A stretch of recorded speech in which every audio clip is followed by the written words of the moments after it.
Did you know you can keep fresh milled sourdough dough in your fridge for up to 7 days and you can bake from it whenever you want? I tested every single day and I'm so excited to tell you which day was my favorite day. You might be surprised because I know I was. I got curious about something. I made a batch of sourdough dough, fresh milled flour, sourdough starter, egg, honey, everything. Did my stretch and folds, and instead of baking it right away like I normally do, I just put it in the fridge and then I left it there for 7 days. Every couple of days, I pulled it out, did a poke test, gave it a jiggle, shaped a piece, baked it, and tested it. Today, I'm walking you through exactly what happened day 3 all the way to day 7, so you know exactly how long your dough can live in the fridge before it's done. Real quick, before we get into it, this is called a cold bulk ferment. The dough goes into the fridge before it's ever been shaped. The cold slows the yeast way down, but the bacteria keep quietly working, which means every day in there, you are building more flavor and more of that sourdough tang. And fresh milled flour makes this more interesting because it has way more wild yeast activity than store-bought flour. But the egg and the honey in this dough actually slow fermentation down. So those two things balance each other out, and it gives this dough more staying power than a basic sourdough would have. Day 3, here's what we're looking at. You can see it's relaxed and it's spread out. The surface looks like domed and smooth, and it's just beautiful. In the jiggle, do you see that? It's wobbly, and so the dough has structure in it. So for the poke test, do you see how it springs back slowly, but it holds the indent, and it's just like so soft and pillowy. And on day 3, the dough still has like a lot of life in it. So that spring back is telling me that the gluten is still strong and it has plenty of gas in it. So here's the day 3 loaf, and it pretty much looks like my normal sourdough loaf that I will bake on day 1 or day 2. Okay, so this is what the inside looks like for day 3. Here's what it looks like for day 3. So I'm really happy with this. This looks like my normal bread that I serve my family.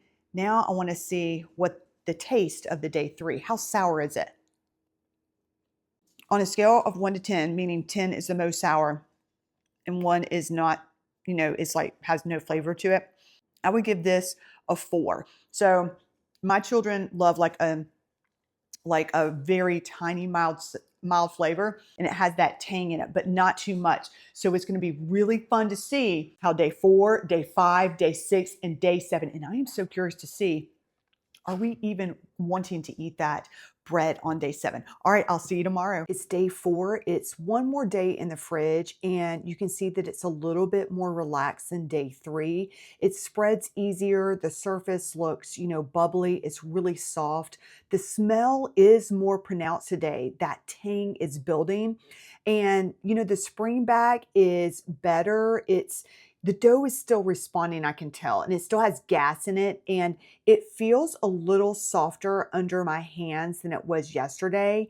And the jiggle is still wobbly. It's a little bit looser and it moves more freely than what it did on day 3. And that's because the fermentation is continuing to work. Even in the cold refrigerator, the gluten is relaxing, and I'm really excited to see what it bakes into. Okay, normally I would wait a full hour to cut into the bread, but I have plans tonight, so I just wanted to do a taste test real quick and tell y'all what this day 4 sourdough tastes like. Let me see the inside. You know what? The inside looks really pretty. It's like really soft and fluffy, so I'm excited about the texture of day 4. Now, remember, day 3 was tangier, obviously, than day 2, and oh my gosh, this is hot. Okay, let me taste. I'm so excited to see like how strong it is. Mm-hmm. Mm.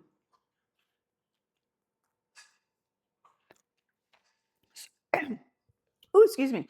So you can really taste the tang in this sourdough bread, but it's good. It is not like overpowering. I think the honey still, adding to the softness of the flavor. So this is really good. I'm really happy with day 4. My kids would eat this too. I know my husband's going to love it. So day 4, Good. Still working. Yay! I'll see y'all tomorrow. Here's what I'm noticing on day 5 of the dough. It's got a lot of bubbles in there and it's really, really soft. When I do the poke test, like the indentation isn't really coming back. And when I spread it out and try to shape it, it's really just, I don't know, it's spreading out a lot. It's hard to hold its shape. Even though it's harder to hold its shape, I'm really excited about the fact that it still does hold its shape, that I can still bake bread with this, and it's on day 5. This is so exciting because I really want to make one big batch of dough and use it for many, many days. So this is really exciting. Let's see how it tastes. I'm so excited. It's been resting, so now I am going to cut into this. And I also have my husband here too, because this is day 5. So I want to give him a taste as well. And we're going to taste it we're going to taste it together to see. Here you go, Ryan. What do you taste? Good. Did you taste the tang? Is it stronger than yesterday? No. Or do you think it's the same? I think it's the same or starting to lose maybe. Really? I like day 4 better, I think. I think that this is stronger Really? than day 5. I mean, sorry. I think day 5 is definitely stronger than day 4. You don't taste that difference? No, about the same then. Okay, you think it's the same? Okay, that's very interesting. Yep. All right, we will see you tomorrow. This is day 6, and this is where I really started noticing a big difference. So it's more spread out, it's wetter looking, it still has, a lot of bubbles, and the smell is definitely sharper than what it was on day 5, but not like so sharp that I was, expecting it to be like overpowering. So that's interesting.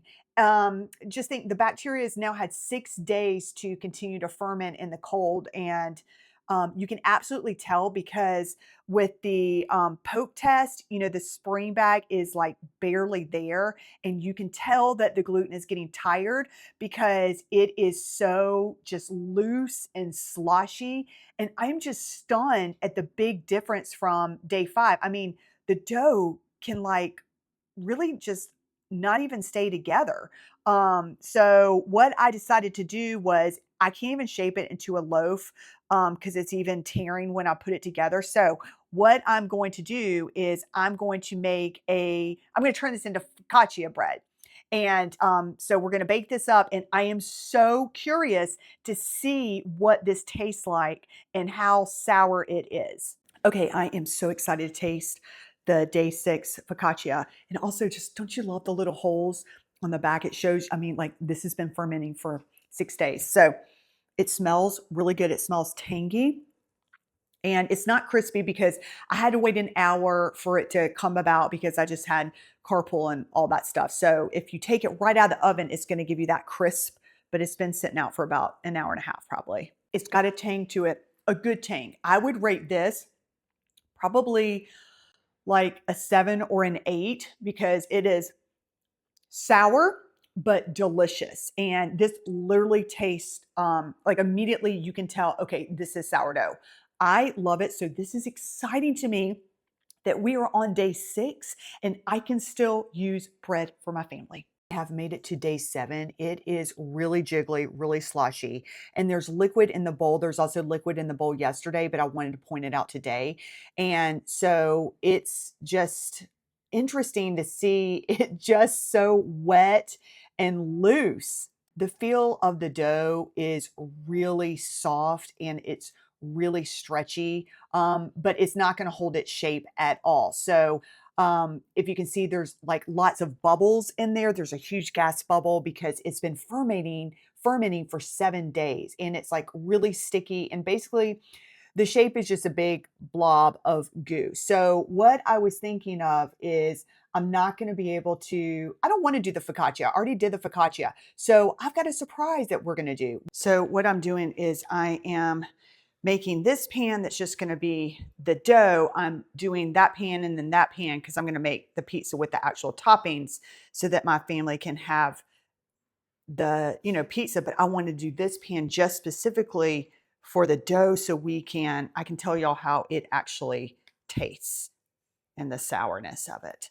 actually have more dough than what I need for the pizza pan. So I'm going to make some bread just to show you what it would look like if you used it at this point. And then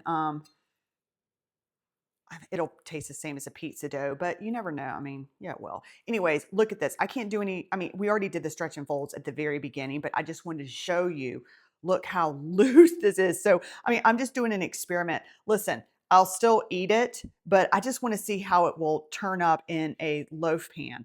Of course, I'm going to let, everything proof, which basically is just a fancy term for rising. But yeah, this is fun to experiment and to see, what it's going to look like. Look at that slush. And by the way, I noticed that with the dough yesterday and today, it had that liquid on it. So if you see that, I just kind of poured it out and just mixed it, whatever was left, I mixed it back in. No big deal. My timer just went off. So I just pulled it out of the oven and just want to make sure that it doesn't continue cooking because I don't want it to be too brown on the bottom. Let me just take a little peek. It feels like, no, it can stay on the bottom. It feels like a pancake. Ooh, I wonder if this is, yeah, it's too hot, but it's dense. So it'll be interesting to see. I'm just going to let this rest and then I'll pick it up, I'll touch it, I'll play with it, and I'll let you know the flavor. While the bread is baking, I'm so excited to see what that turned out. All right, let me go ahead and show you the pizza sourdough that I made. I'll just break off some right here. And the texture is, it's dense, but it is light and fluffy. Oh, and by the way, I was talking to my husband yesterday, and he said that yesterday's bread was really like it had big air pockets in it and it was light and fluffy. And he called it restaurant bread. Like he loved yesterday. So, and that was day 6. Isn't that amazing? So day 7, look at all the bubbles and it's really fluffy. So this is a really good sign. I will let you know because he's going to come home in a little bit. I'm going to give him a taste. So I'll do that in our final reveal to see which day was my favorite. I'm not telling you yet. And then which day was my husband's favorite. So let me taste this. It smells really good. Let me taste it real quick. Okay, this is what's the interesting part. So at the beginning, you can definitely taste the sourdough flavor. So like at the beginning, it's like a 7, right? And then at the very end, it pops off. So it's got a really strong tang. So for me, it's like a 10 at the end, but it's really good. It's not like, ooh, so this is day 7 and we can still use this dough. Now I'm going to show you, I'm going to pull out the bread and I'm going to show you what that one looks like and the texture and obviously the taste. This is what the loaf looks like. And I am going to, after it's rested for 10 minutes, I'm going to plop it out. That's why I love cast iron pans. If you oil them up really good, they just pop out.